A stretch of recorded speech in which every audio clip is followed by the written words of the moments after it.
বিয়েটা করলা না, এখন এই মেয়েটা প্রতিনিয়ত তোমার বিয়ে করতে চায়, সবসময় বলে যে ঠিক আছে তাহলে এই ছেলেটাকে ডাকেন, বিয়ে শাদী করবো। সেই মেয়ের তো অনেক সয় সম্পত্তি আছে। এখন তুমি যদি তাহলে বিয়ে করো তাহলে তোমার তো ফিউচারটা ভালো হয় নাকি?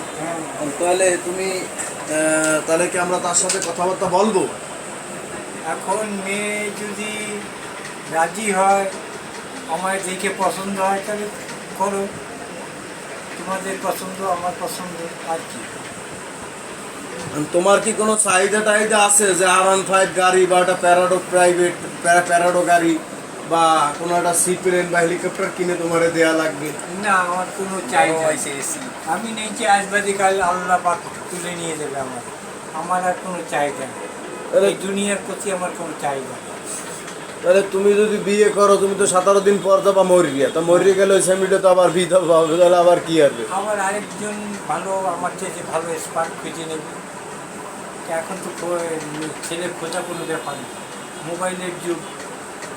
এখন তুমি যেরকম শস্য খাতে সারা দিন যাইতে চাও, এখন হে তো শস্য খাতে যাওয়ার জন্য তোমার বিয়ে করো, তোমার নিয়ে তো সুন্দর লাইফ করবে তারে তোমার নিয়ে।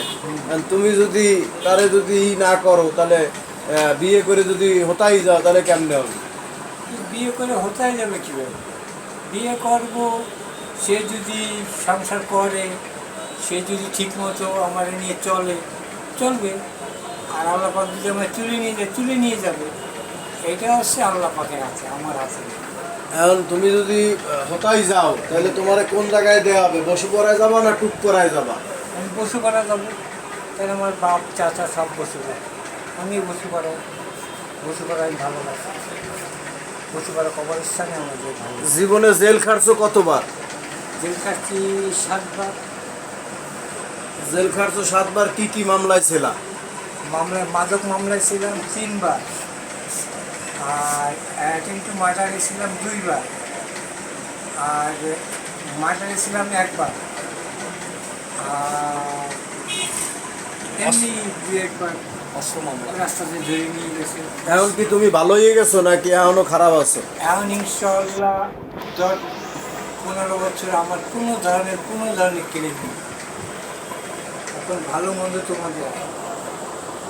আর তুমি যে মামলাগুলো খাইছো, এই মামলাগুলো কি সত্যি মামলা ছিল? তুমি অন্যায় করছো নাকি মিথ্যাভাবে তোমার মামলা দিয়েছে জমি জমা সংক্রান্ত ঝামেলার কারণে? আমার এই মিথ্যা মামলা আমি খাচ্ছি। মিথ্যা মামলা খাচ্ছি দিকে এখন বাঁচিয়ে আছি, নাইলে কবে মারা যায় চাই। মিথ্যা মামলা। তোমার বাপের তো অনেক অর্থ সম্পদ ছিল, সেই সম্পদগুলো কি তুমি কিছু ভাগে পাইছো নাকি ট্যাবলেটে শেষ করছো? না, ভাগে আমার এখনো আছে। এখনো আমি 20-25 লাখ টাকা ভাগে পাবো আমি। এই জন্যই বাইচে আছি, এই জন্যই বাড়িতে খাই, বাড়িতে ঘুমাই।